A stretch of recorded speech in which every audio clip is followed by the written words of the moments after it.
Welcome to the Healing Pain Podcast with Dr. Joe Tatta.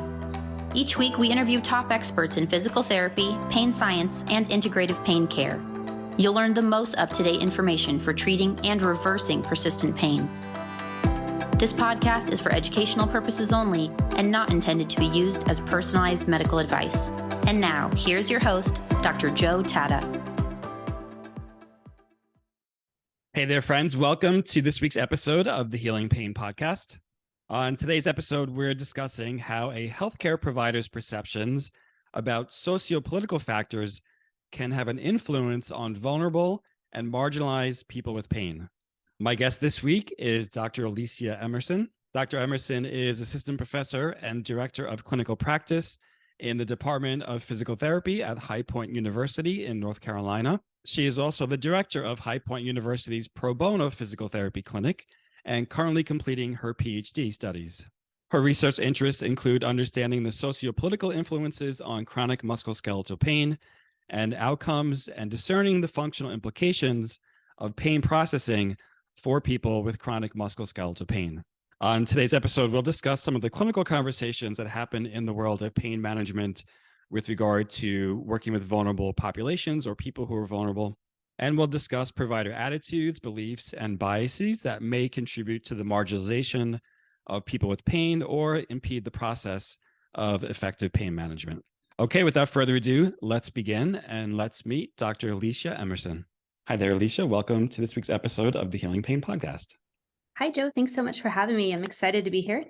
Thank you. Thank you for accepting the invite. I was just doing some research online and came across some of your work. I know it's part of your PhD work, which we'll talk about on the episode, but I know this has also become like a passion of yours, and I know you're really interested in raising awareness around these topics. So everyone's excited to hear your research and obviously your thoughts and opinions on things. I know, the topic of politics, I think, and sociopolitical issues around pain, we're talking about them more and more, I think, in professional circles, because we're becoming aware that kind of these political determinants do have an influence on things. But what kind of motivated you to start to, look into this area, which really, there's not a whole bunch of research in this area? There's not. And part of it started because I was a clinician for 15 years. So I moved from this itty bitty town in central Illinois to Chicago, and I worked primarily on the south and west sides of the city in socioeconomically deprived neighborhoods. But the patients I saw were very diverse. So I saw the CEOs and I saw people that were unsheltered. I saw people that were in prison or recently incarcerated, and I saw the police officers that may have been involved in that, right? I saw stay-at-home moms, I saw manual laborers, white collar, professors, students. I saw the whole gamut of diversity just on socioeconomic status, but that also meant I saw a huge diversity on patients who had access to healthcare based on their insurance. So I saw people that had no insurance all the way up to the fanciest of PPOs and, were treated like royalty once they came into the healthcare system. And so it was really interesting to me as I learned about managing complex conditions, and particularly those with chronic pain. Like, I really was struggling on in the moment, like, what am I missing when I'm talking to this patient? I'm not understanding either their experience or, I don't know if you remember the Waddell sign from way back when, but you're trying to almost capture the patient at faking it in these chronic pain conditions. I'm like, it's not matching what I'm seeing. So I was trying to piece all this together. But then at the same time, I was practicing when the Affordable Care Act passed. So in 2011, as steam was gaining, we had a ton of patients coming into our healthcare system, particularly at UI Health, which was the largest provider of Medicaid in the state.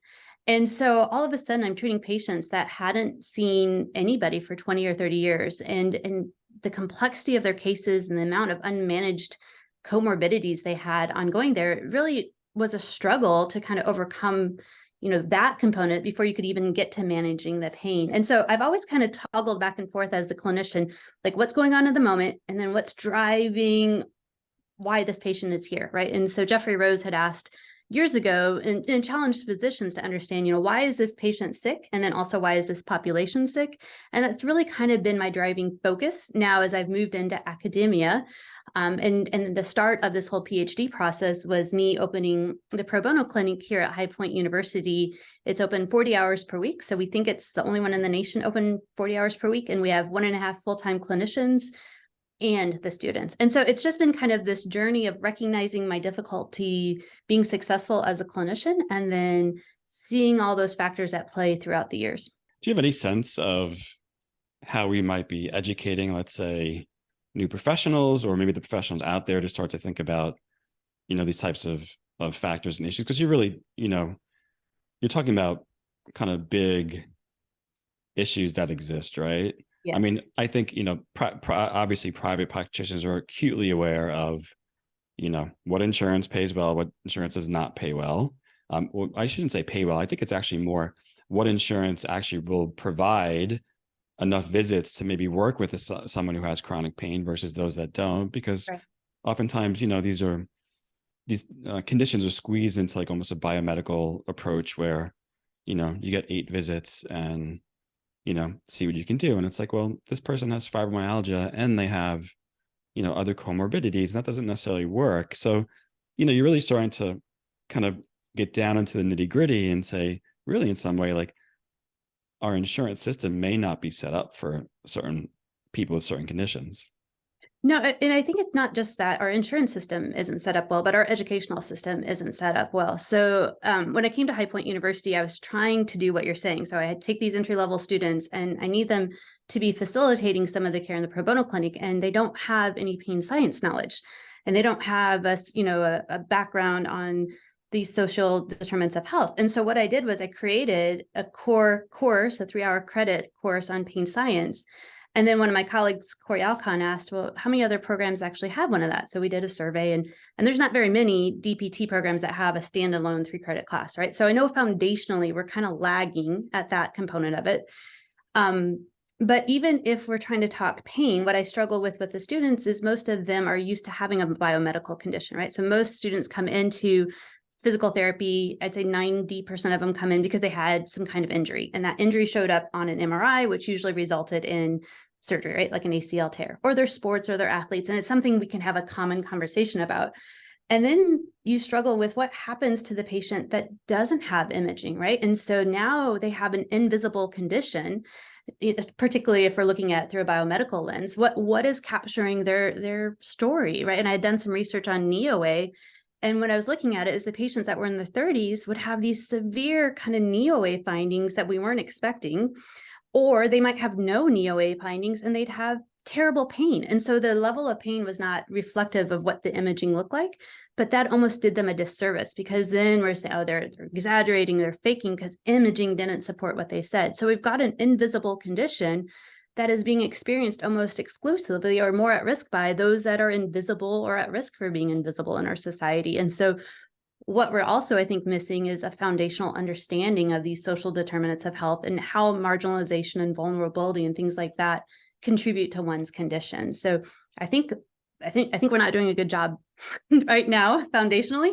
And I think we have to actually capture that post-professionally as well to catch up on what wasn't taught when I was even in school. So yeah, it is interesting to just, think about how since information is traveling so fast nowadays, we have to be very flexible as practitioners.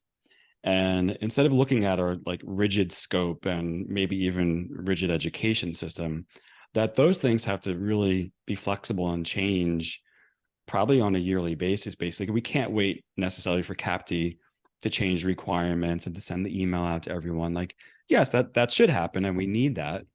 But for us to, I think, to serve, like if we really want to, like, kind of one of the mission of the APTA is to improve the human experience, right? Mm-hmm. And that really means working with populations, which a lot of your work really points to. We need to act faster, right? We need to act faster and not wait for, if you look at CAPT, it's only like a, 719 point Q or something ridiculous that we look at pain. And yet pain is the number one reason somebody's going to see you in the outpatient orthopedic world. So there's a disconnect between what we're requiring at a huge administrative level, right? So there's that systems issue with what we're actually encountering with the individuals. And so, we do have to be more agile and be recognizing that just because what you may have seen in physical therapy, either as a student or a clinician, maybe they didn't do that before, but it doesn't mean we don't start doing it now. You look at the conversation about capturing blood pressure and vitals, right? 1 in 5, 1 in 4 PTs do that, but why are we not all doing that? Because we often, the research points out we often don't think it's part of our scope of practice. And yet, if you look at the risk factors for developing pain, cardiovascular conditions are going to be part of those biological factors that are driving experiencing pain either now or later. So I think, practicing at the top of our license really does mean we need to start thinking about all of these factors. Right. Amen. Practicing at the top of your scope or the top of your license is a message that, it's in my professional bio now. Like I talk about it in my bio, and I really think that should be the message for our profession, really. Yeah. We have a very exercise and manual therapy oriented profession. That's wonderful. We need that. We should not lose that. However, our mind should just open like a cavern and realize that as doctoral trained licensed healthcare professionals, we're adaptable. Yes. We can adapt. Right. And what's the number one reason people want to come in? Not just that they were injured, but they enjoyed that relationship they established with the physical therapist. So how many of the PTs that are incoming students I interview say, oh, it's that relationship. No other healthcare profession gets to have that relationship. But you have to have the relationship, just not with the people you want to have a relationship with, or that look like you, or that have been through that. You have to have a relationship with everyone. And so how do we build on the communication? How do we build on recognizing that I think that's just as an important skill. Yeah. Talking about people who may or may not look like you or come from similar backgrounds and things like that, I know a lot of the work that your research starts to point to and really bring to light discusses things like marginalized groups that are marginalized in pain care, and groups that may be more vulnerable or have a lack of access to pain care and things like that. Give us, I think, just, those words sometimes are thrown around. So maybe just give us kind of your definition of kind of vulnerability to chronic pain and the marginalization with regard to chronic pain. Yeah. So when I was doing the PhD work, I really kind of grounded vulnerability in the biopsychosocial model. So if you look at vulnerability, we can define that as having either these conditions or living in these conditions that put us at risk for harm, or like a resilience to recovery from that harm. So that could be a biomedical condition. So again, a cardiovascular disease or a disability or something along that.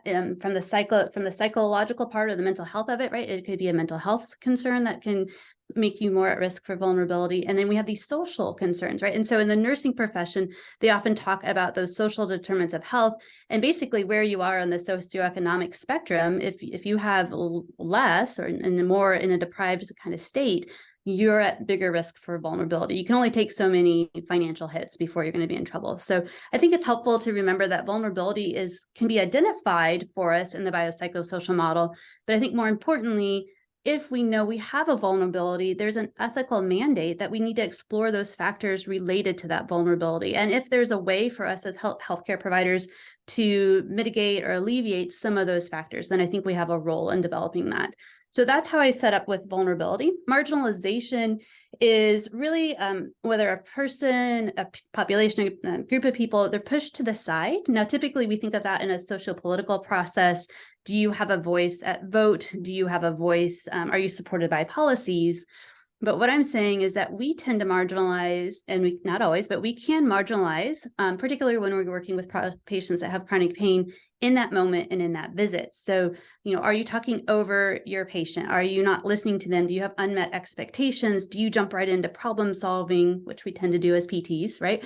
But if we're not listening to them, then their voice is being pushed to the side, and then they're not actually part of that shared decision-making model that we say we want to be a part of. And so I'm saying that, we are at risk, particularly for patients that have this kind of invisible disease of chronic pain, or, even if you want to call fibromyalgia and kind of lump that in there, chronic low back pain, whatever it is, that we get frustrated and we can stigmatize those diagnoses, and then we are at risk for pushing them to side, not letting them have a voice, and then they're not actively participating as much in that visit. And that's where I think we get into trouble. That's really interesting. So I haven't really heard anyone frame it like that. And I've done a lot of interviews, of course, about most of it's really around pain. So you really what you're saying is that even though a provider may feel like they're patient-centered or person-centered, which I think if you asked if you ask 100 PTs in a room, do you feel like you provide person-centered care? I think most people would raise their hand, right? Oh yeah. Yeah. It's like, do you think you have a good therapeutic alliance with patients?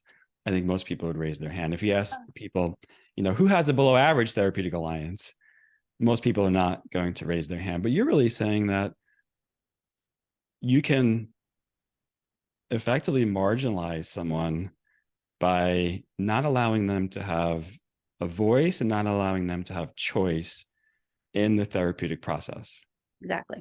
Exactly.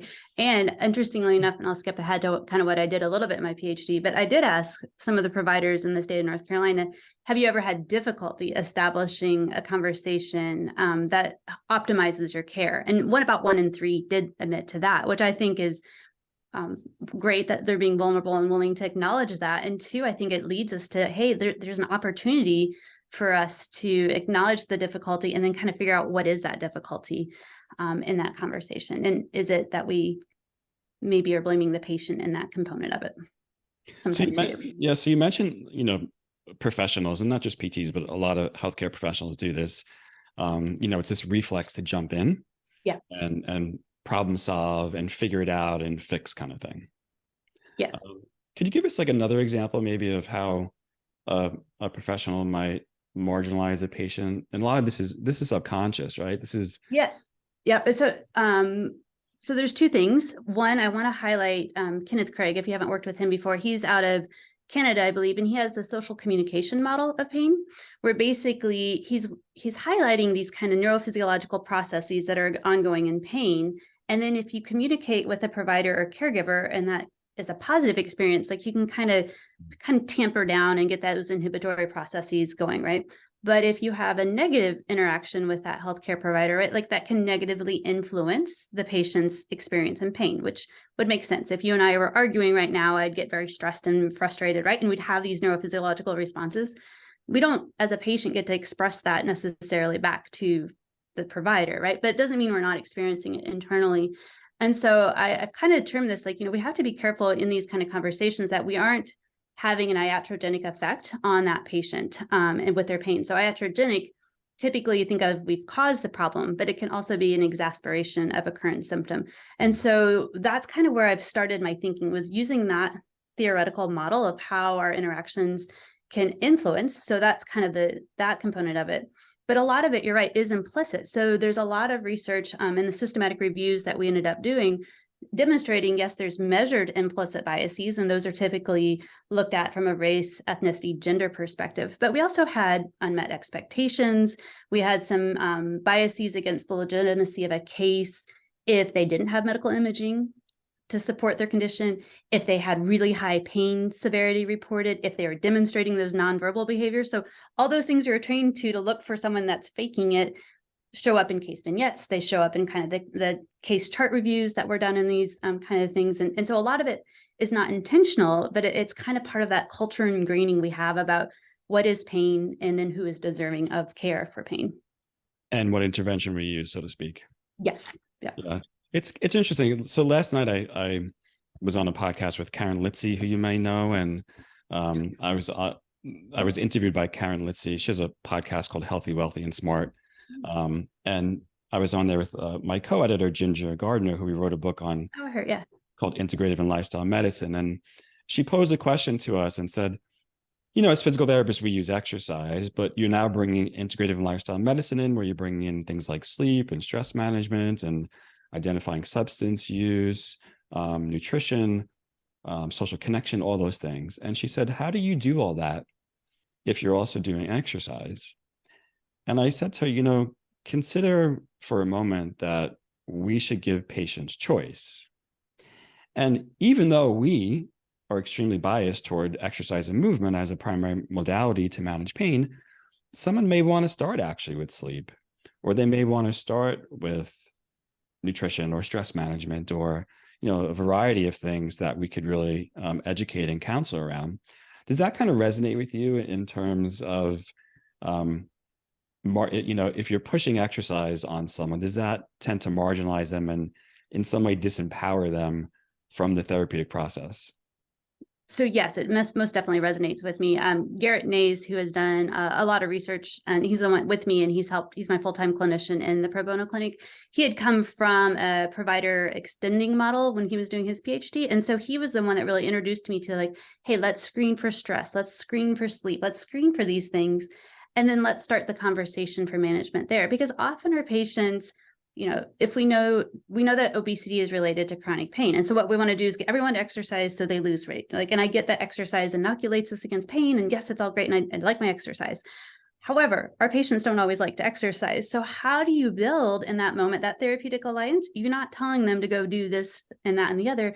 Say, hey, like what would be best for you right now? And so then you're giving them options. Like we have a huge intake screening form, probably bigger than most, but it doesn't mean that most clinicians aren't looking at things like that. Let's talk to them about what you just answered about what is the most problematic of that. And I sometimes find our students and even some clinicians get uncomfortable with having those conversations. And we're not trying to be outside of our scope of practice. If you can recognize how these factors all are at play, particularly in chronic pain, then I think it gives you the opportunity to have those conversations and then, yes, refer on as necessary. I always tell my students, the patients that we're seeing with chronic pain, they're just like those patients that are athletic that you are super excited to treat that want to exercise, but don't you look in those patients at their sleep and at their stress and what their water intake in, so why are we not looking at that with the patients that have pain? Don't you look at that and treat them as well? Why do we treat the patients with chronic pain any differently? It's just, I just don't understand that. Yeah. All humans and all conditions are layered, right? Yeah. Yeah.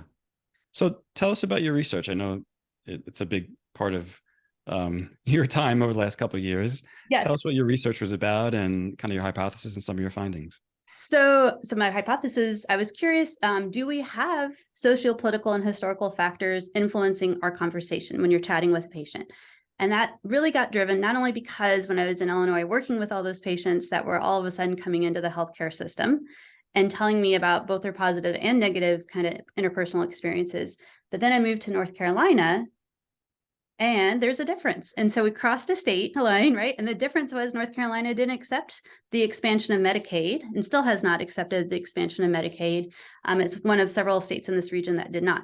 So now there's a huge amount of patients that need to be seen, all because of a decision made at a policy level.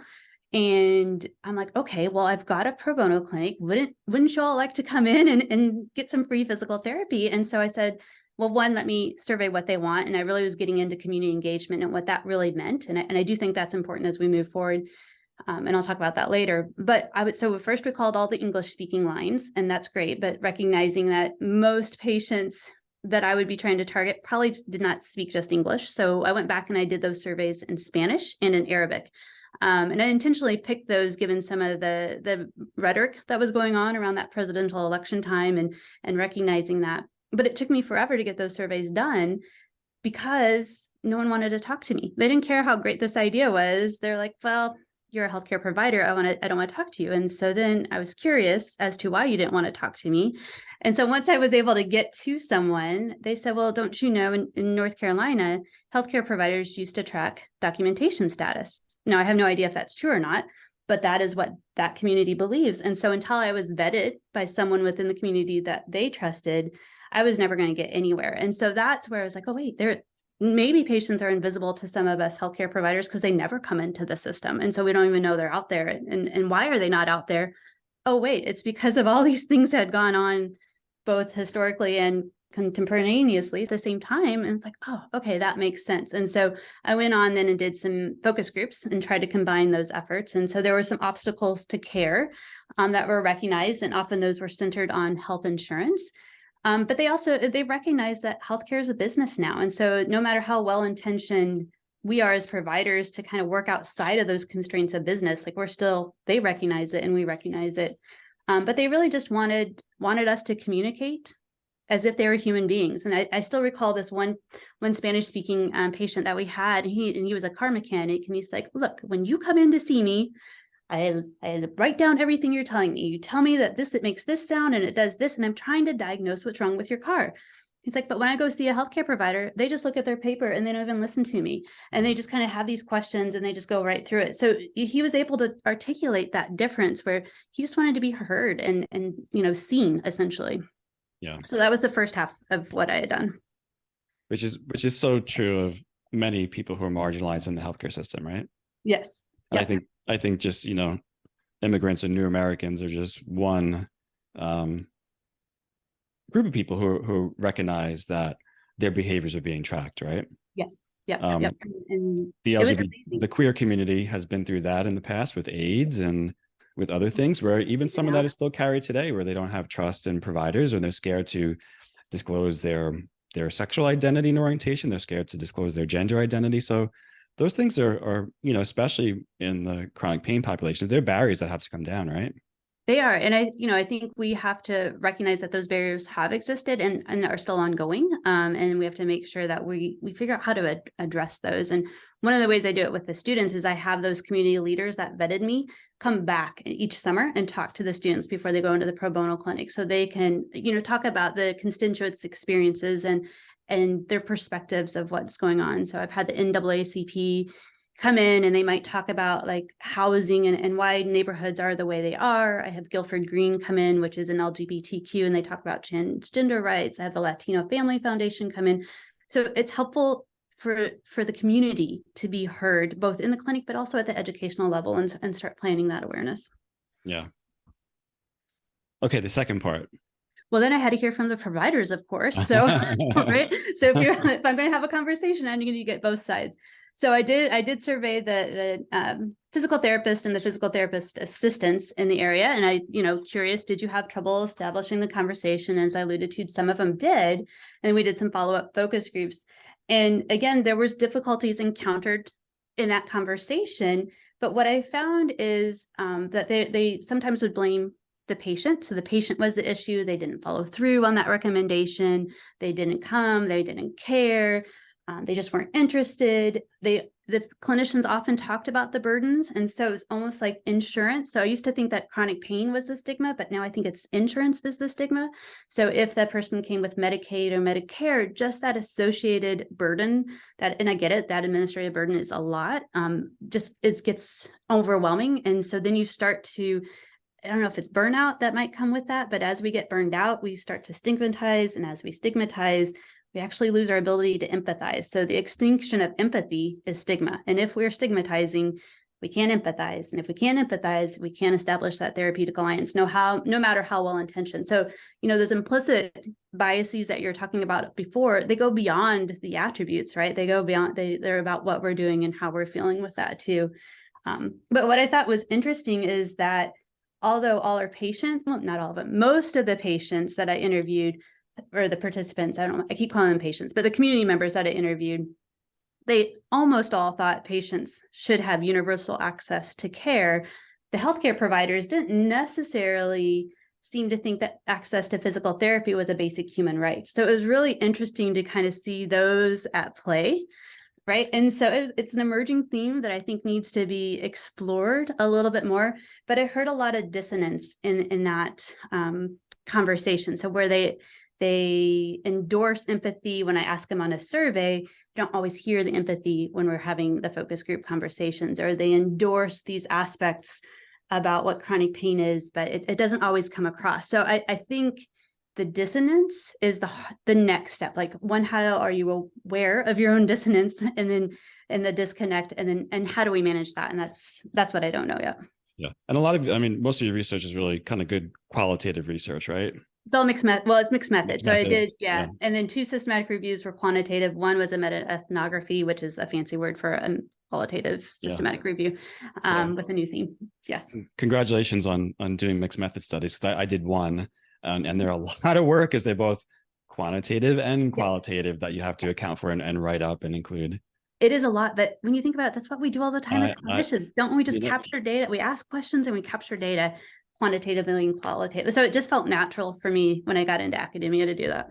I agree. It feels natural for me too. Unfortunately, a lot of journals, as you know, like the quantitative studies only, and they don't really kind of warm up to the mixed methods. But I agree. I think especially with regard to bringing people's voices in, right? So you're bringing in the voice of these groups, marginalized groups, people who are vulnerable. You're bringing in the voice of the clinicians. Like you can't do that in quantitative research as much, or really get kind of the rich data that you can gather from qualitative research in that case. Right. You only get part of the story, right? And I think that's our problem. It's like the quantitative research is done on people that, one, want to come. So why do you want to be a research subject? You probably haven't had a negative experience in your population or history that would negate you from wanting to do that. And two, you typically have a lot less comorbidities. And well, by the nature of chronic pain, you probably are at risk for having a few other things going on. So it works just great for this.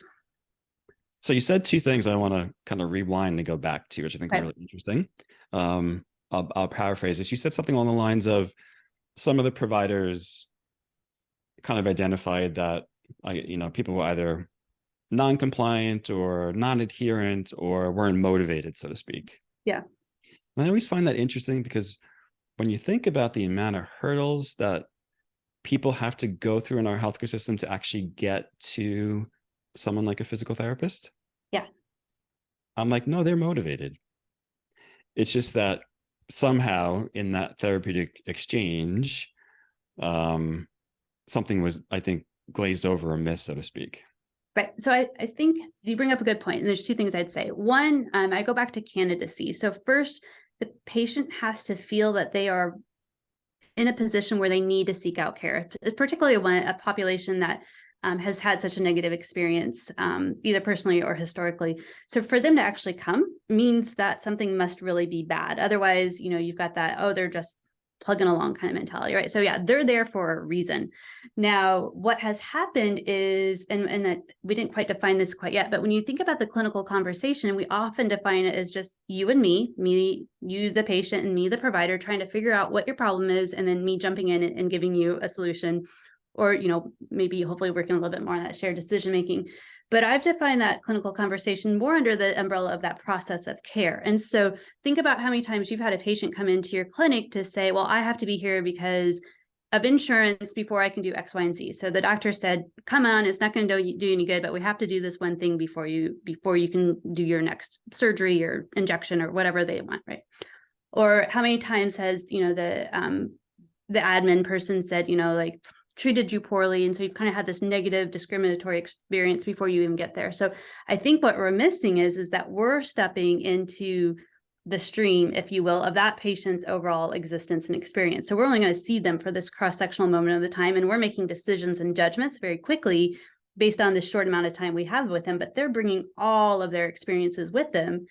We don't recognize we're bringing our experiences with them. And so we end up, that's where those, I think, missed expectations and judgments beyond implicit biases we may have talked about before, but that's where I think the mismatch comes. And when we don't have met expectations, then we have different perceptions of why someone's doing, right? Isn't that statement? Like you don't perceive things as the way they are, you perceive them the way you are. And so I think that's kind of the component of it there. Okay, the second piece. Oh yeah.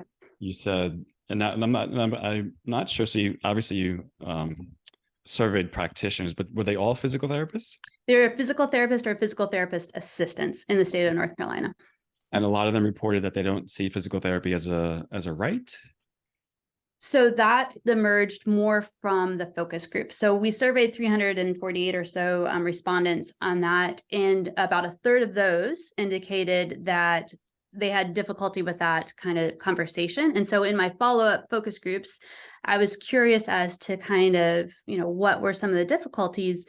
And what it was is that they, it came down to insurance, and it came down to, if you're paying for it, then you've got skin in the game was one of the phrases I heard, and that you'd be more motivated to be involved. And so, if you compare to what the participants were saying, that everyone should have access to care, I didn't always hear that coming from the PTs and the PTAs. They were more focused on, well, did you pay for it? Because if you paid for it, then you can come in, and then you might be more likely to do what you're supposed to do. It wasn't necessarily we should be reaching out to all the communities all the time. And it wasn't everybody, but that was a strong subset of conversations I ended up having. Were you surprised to hear that finding? Yes, I was like the whole last chapter of the PhD really I wrote really grumpily for a bit because I'm like, I'm not understanding what it is. And when I was talking to David Baxter and Ram Krishnan Manny are my supervisors, and they're like, no, that this dissonance is what's important here. Like this we approach physical therapy as we want to give back, and we have these code of ethics about, reaching out and providing pro bono care, and that's part of that code of ethics. But there's a component of it that I was surprised that we're not all in that same way. And it's always good for me to recognize there's more than one point of view too. Sure. And I think for some people, we probably, because you've used the word dissonance now, which some people may have a very good grasp of what that means, and some people may not. Can you just explain what that means to us? To me, what I'm saying is, you're saying one thing that in the surveys, everyone's like, I am endorsing that I'm empathetic and empathy is important. And so I had 5 questions related to empathy, and I've asked them 2 or 3 different ways, right? They all keep answering the same way on empathy. But when we follow up on it, what you're telling me, when you're not I think what happens in a survey is we answer in the way we think people want us to answer. But when we're having just a conversation, then more of it comes out. And so there's a bit of a disconnect between what you're saying and what you're actually doing. And so that's where I'm pulling out the dissonance there, if you will. Yeah, I need to rewind this and actually think about this for a moment. Because I'd imagine there's a component, because we're talking about, we're again putting this in the context of politics. Yeah. Especially in the United States of America, where people pay for their insurance, so to speak. There are a lot of people who think, well, no, we shouldn't have universal health care. You should work and you should pay for it. And, if you, I don't know, don't make enough money or can't afford it, then figure out a way or something like that. So I don't know, is that where it's coming from? Or is it more, there's also an ableist tone in there a little bit that kind of concerns me, especially these are physical therapists talking like that. So, ableism is another thing that I'm starting to raise kind of awareness around. Yeah. Especially in the chronic pain space, the idea that someone should completely recover and return back to a full sport kind. And I'm like, that's not going to be everyone's reality. And people can participate in life in many different ways. And we have to make room for that for people. Yeah. No, I think that's really interesting. I'll have to ponder on the ableist, because that hadn't been on my radar yet. And I appreciate that insight. I think back to your insurance thing, I do think, because I'd been asking around the time of the presidential election, I have a feeling that's probably where some of that had been coming from, right? But when I look at the patients that we are treating in the pro bono clinic, the majority of them are working. So they may be working more than one job, right? So I think there's this disconnect that, typically in a healthcare setting, you as a healthcare practitioner will have access to health insurance. And so then you kind of project that anyone that works should have access to health insurance. And that's just not the way of the world anymore. I think, even if you're working, you don't necessarily get insurance. And I think we forget that. And, it's doing a disservice and kind of perpetuating a stereotype about the patients that don't have insurance, who they are. And I try to poke holes in that whenever I can, because the majority of our patients are hardworking and they're diverse, but they need care and they want care, and they're no different than you and me. They just happen to have been born maybe in a different place or at a different time. So some of that's out of their control. Right. So one of the principles, and I'm going to talk more about this too as my podcast kind of evolves. One of the principles that, we're all embracing is that pain care is a fundamental human right. If pain care is a fundamental human right, then you may not necessarily have to have insurance, but you have to have access to care then. Yes. In the United States, the way we access care is typically through health insurance. Luckily, people like you have pro bono clinics there. Of course, we need more of those, and there's not enough. And, they oftentimes just exist in a university setting. I think most PTs would say, yes, pain care is a universal right. But they're not necessarily connecting that the insurance is probably a piece of that process to have it be a right, so to speak. I would agree with you. And I think that even if you have insurance, doesn't mean you have physical therapy, because physical therapy is not a required benefit, right? So in North Carolina, when I first moved here, even if you had Medicaid, you only got one visit of physical therapy, no matter what your diagnosis was, for the whole year.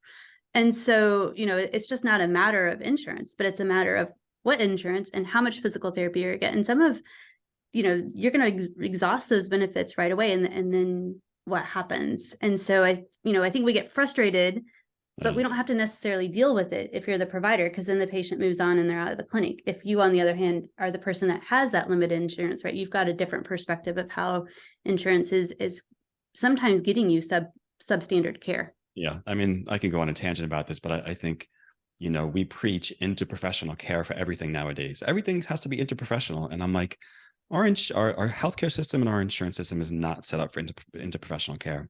It's not. You can keep preaching that. You can keep sticking on websites. You can keep putting it in your peer-reviewed paper, and it sounds great, but it's not a reality for many people in the United States of America for numerous reasons. Everything from provider access to time to finances to living in parts of the country where there are no PTs or no mental health providers or no physicians, so to speak. Right.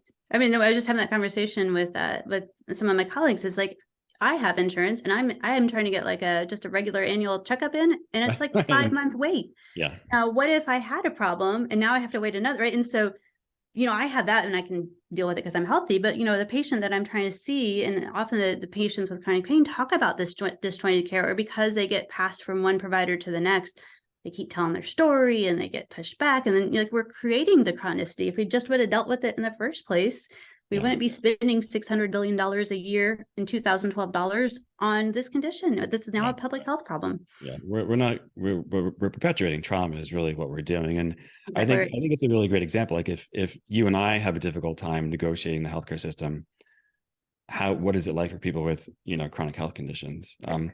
As we start to wrap up, I know your research goes a lot deeper on other topics, but I know a lot of your work will help inform what educators and health professional programs do, like DBT educators. What's some of your recommendations on how we can, take your research and not wait for CAPT to make a recommendation and just start to act a lot sooner and be more flexible? So I would love to think that we're flexible working in academia. Not always, but first of all, we need a firm pain science foundation. If you don't understand the neurophysiological processes and those social determinants of health risk factors, you're never going to understand what to do. And in the survey that we had just done, most faculty don't think, faculty are more confident their students are prepared for acute or subacute conditions than they are for chronic conditions. But the reality is you're going to be treating with chronic conditions. So let's get there, right? So second of all, we need communication. Now, not all schools hammer communication in core sub itself. And I think since COVID, we need it even more because so many of those students had been online for so long. So we're talking about like just some basic verbals and nonverbals, but now I'm going to be taking it to empathy and trust and recognizing it's not an interpersonal issue alone, right? We've got these bigger factors. So I want depth on communication. And finally, I want a foundational training in marginalization, much like nursing and some of these other ancillary professions do. You need to understand what happens with these social determinants of health from like an experiential level. Like we can talk about it all you want, but until you have to make a decision on whether you're going to pay for healthcare or your child's dinner that day, and truly understand that, and without exploiting the story, right? Like but you yourself have to build some empathy through some experiential things. So I think because we grew up under like a medical model, as opposed to, my PhD is through the University of Otago. And so the physios in the UK model grew up under OTs and nursings. They just have a foundational difference in the way they approach training. And I think we need to expand our horizons. And then we have to do it post-professionally because culturally, we judge pain and we judge pain poorly. And yet in my surveys and in the other reviews, we think we can judge somebody's severity just as well as they can. Mm-hmm. And we can't. But when we do think that, then that's going to set us off on other problems. Yeah, I'm kind of laughing and smiling with you because I just came back from Texas. I had the opportunity to collaborate and teach the DBT faculty at Texas State University in Round Rock, which is just outside of Austin. Yeah. Janet Besner invited me, and I'm grateful to her for the invitation. And as I was putting together, it was a 2-day really pain science and pain education lecture.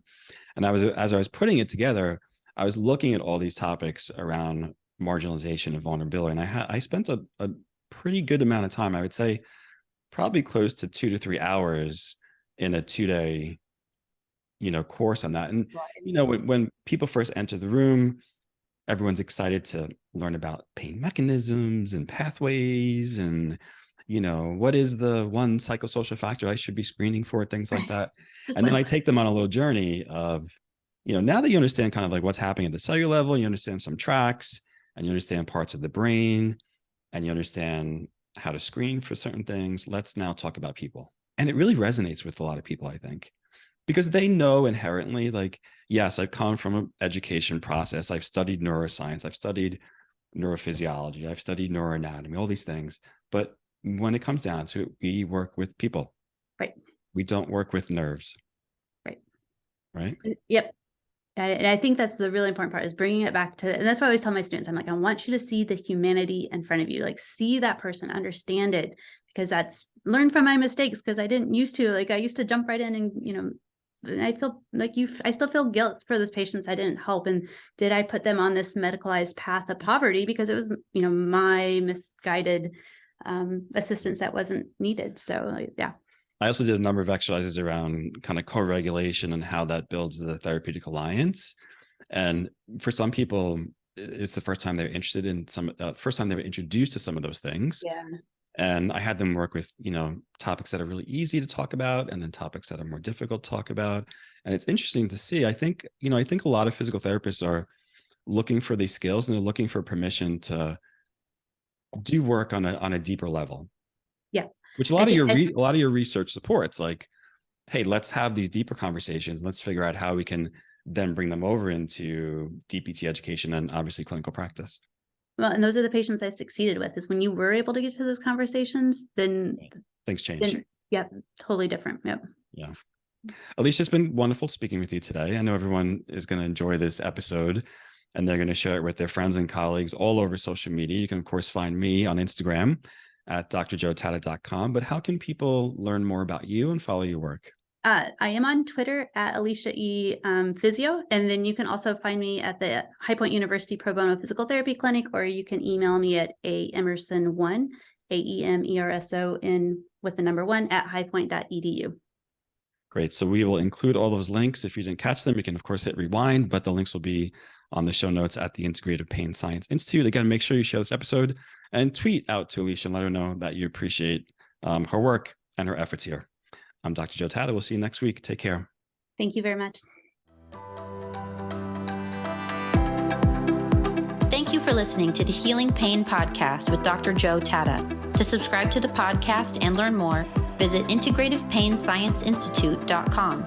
That's Integrative Pain Science Institute.com. Sign up to receive weekly updates, leave a review on iTunes, and share this episode with your friends.